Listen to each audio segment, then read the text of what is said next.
Welcome back to the TV channel. I hope the winter has treated you well and that there's plenty for you to do outside. It's not lost on me that we are now a few months into the year, where sharing something like this video is now behind the times, but I'm hopeful that you'll tune in either way. That being said, I did keep track of a lot of the music that I listened to in 2025 that came out, and I'm inclined to share a lot of it with you, because I think a lot of it is very good. Here's the thing, besides the fact that every year is a great year for music, I'm not going to rank any of the albums I talk about. I'm simply going to expand on them a little bit and then move on, just like I did last year. This year, I managed to listen to an even wider selection of styles and artists from around the country and the world. I found that my tastes have only expanded and become more complex as I age. The thing is, I'm less likely to put artists on a pedestal that seem to be largely on one already. This means that throughout the videos I upload to this TV channel from now on, whether it's swapping out the CDs in my car, making connections between films and the music in them, or even things like this where I rank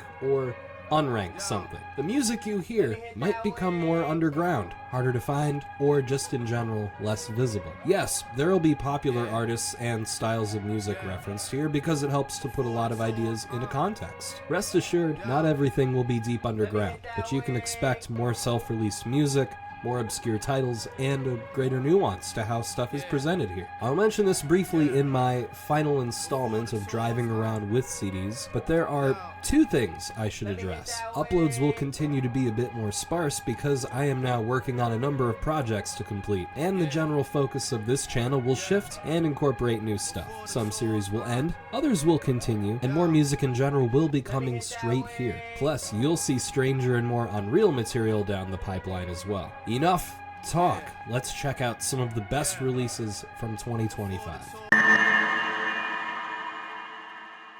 Coming out of the gate is one of my favorite mainstream country releases from the year, and it is Hard-Headed Woman by Margo Price. Margo is an artist that I largely got into within the last year, thanks to my buddy Alex, and although I haven't had a chance to catch a live set of hers, the energy from her shows is huge on the record. The album contains super fun and raucous country rock, sentimental ballads, lonely sounding bluegrass, and a songwriting style that seems to meld the best of Alison Krauss, Casey Musgraves, and Dwight Yoakam. Margo is truly something special. Hard-Headed Woman comes with plenty of emotion, clever imagination, and very real stories. Sometimes we're finding out just how greedy and outdated the Nashville system is, and other times we're hearing a cover of George Jones, or we get treated to Tyler Childers joining on a duet. You're going to love what you hear. Even though I'm not ranking the albums we're discussing today, I'll leave you with the top tracks from each release so that you can get started. For this one from Margo Price, I would highly recommend Don't Let the Bastards Get You Down, Losing Streak, and Love Me Like You Used to Do.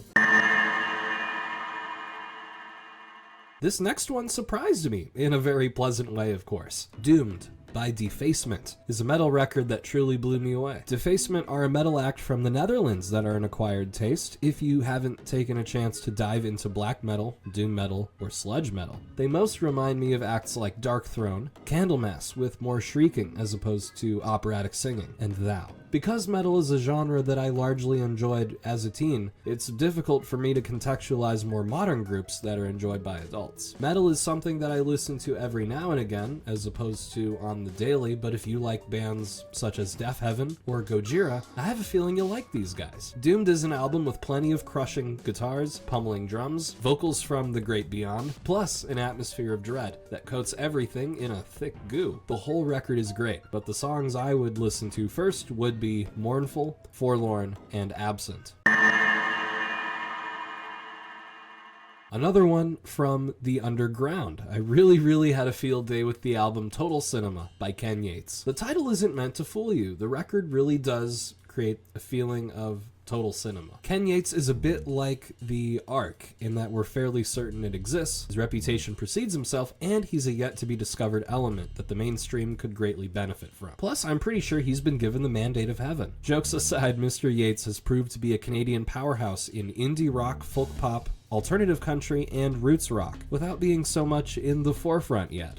Total Cinema is difficult to put into a neat little box, but it doesn't need to be. Each of the album's songs incorporates the styles I mentioned pretty seamlessly, and Ken Yates really has a singular sound as a songwriter, just like visionaries like Tom Petty or Bruce Springsteen. Now that spring has sprung, it's occurred to me that around this time last year was when the record really came around. So the timing is perfect. Songs you should start with from Total Cinema are going to be the title track, Sidewinder, Cataclysmic End, and Perennials.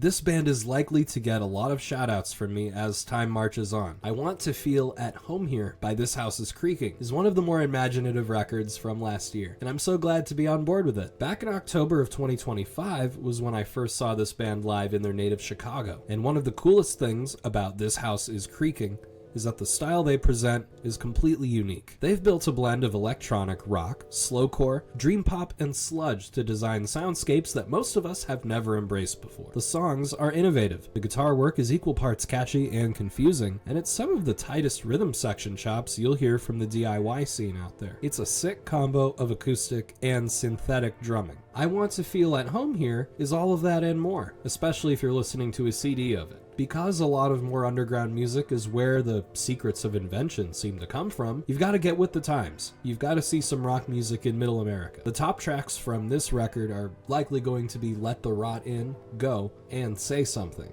though the whole thing really does slap.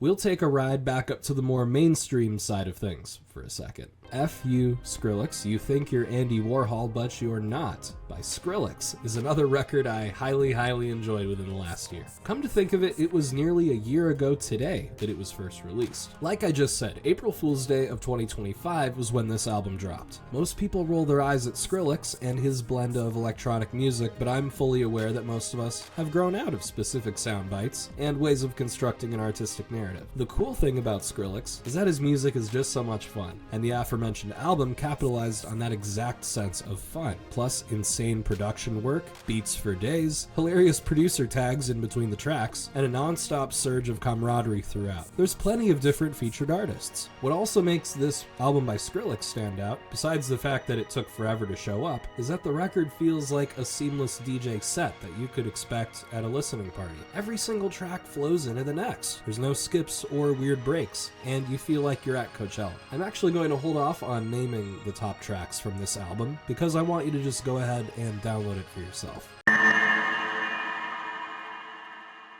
Staying in your lane is for chumps. Usually I just merge over the abutment with a Dr. Pepper in one hand and my stack of CDs in the other. Next up is the album Sad and Beautiful World by Mavis Staples, one of the greatest soul records I've heard in this decade. Since the late 60s, Mavis Staples has graced us with her beautiful singing voice, ethereal stage presence, rich tone, and poetic sense of lyricism with every release. As an artist, she's given us wonderful and beautiful interpretations of popular music, jazz, and lounge music, while covering a wide variety of musicians from different genres. And she's still doing it well into her old age. With Sad and Beautiful World, we got to hear Mavis Staples cover songs from Holler, Tom Waits, Sparklehorse, Curtis Mayfield, Porter Wagoner, and even Frank Ocean. If variety is what you were looking for, variety is what you're gonna get. I could easily recommend the whole project, but if you had to start with a few songs, I would roll with Beautiful Strangers, the title track, Godspeed, and Anthem.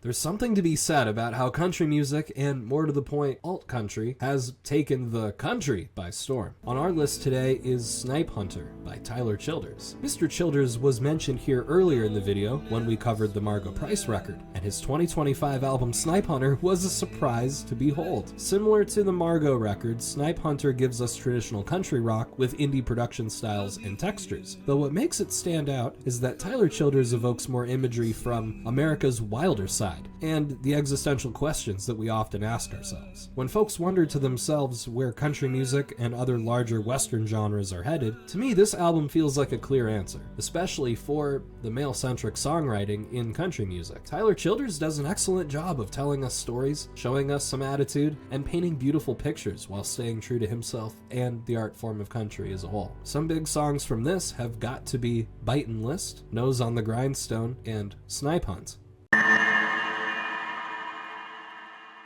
We're going to keep things rolling so that we can be rocking and rolling at the same time. From 2025, the album Bleeds by Wednesday was a rock record I was blown away by time and time again. If you haven't heard of the band Wednesday, I insist you get acquainted with them immediately. Led by Carly Hartzman, the group is loud, abrasive, country-fried, and emotionally honest. Don't ask me what that last thing means. One cool cinematic tie-in to the band Wednesday is that country musician MJ Lenderman, who we've covered on this channel before, was involved with Hartzman for a period of time, and plays a significant amount of guitar on this album. Bleeds is a record that contains lyrical references to the relationship between Hartzman and Lenderman, but I'll let you be the judge of that. What's most captivating about this album to me is the way the country fried rock and roll washes over you. It creates a soundtrack to those humid summer drives, and it illustrates how the fuzzier rock styles from the 90s and onward are still around today. Top tracks from this Wednesday album would have to be Elderberry Wine, Pick Up That Knife,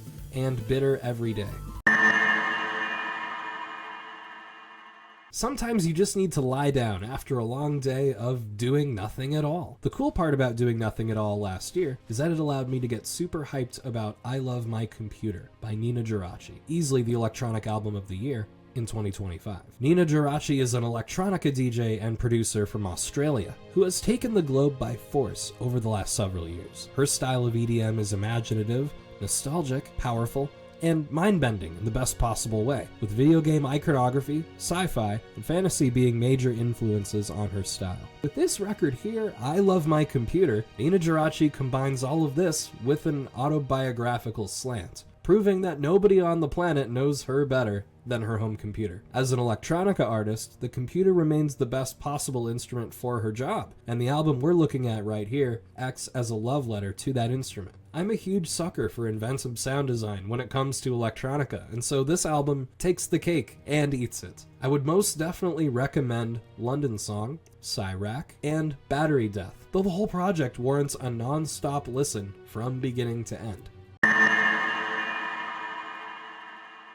We've come to the final entry for the best albums of 2025. Getting Killed by Geese ended up on today's list because it insists upon itself. I'm only kidding. Though what I'm not kidding about is how versatile a record Getting Killed is. Geese are a rock band from New York that are quickly gaining speed, velocity, and surface temperature in the music world. Frontman Cameron Winter in particular is more well known for his timeless style of songwriting, unique voice, and songs that sometimes veer into prog rock or extended jamming. With the full collective of Geese, all of the moving parts come together into something special that results in truly modern rock music from 2020s. On Getting Killed, we get to hear this nuanced take of rock and roll evolve from the onset of Mr. Winter's solo album from 2024 and the production elements from independent songsmith Kenny Beats. Many of the songs here use unconventional structures, singing styles, and guitar work to get the point across. By this point in time, I've largely drawn comparisons to Rufus Wainwright,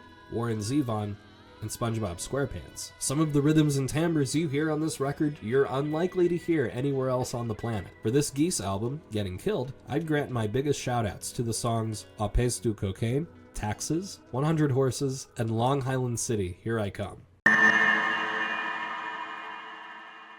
You know what they say?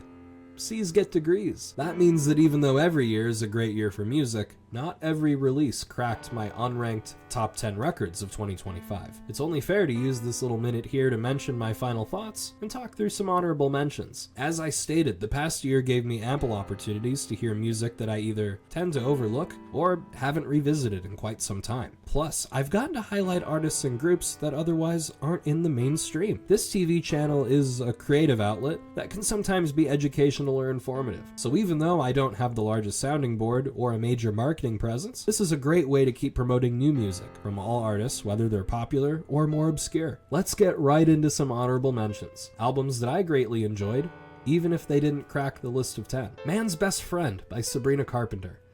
This was a super fun pop record with plenty of clever lyrics about the male gaze, excellent production work that rivals its predecessor, and a great era for Miss Carpenter to explore. Passagem Sodeida by Bigodee.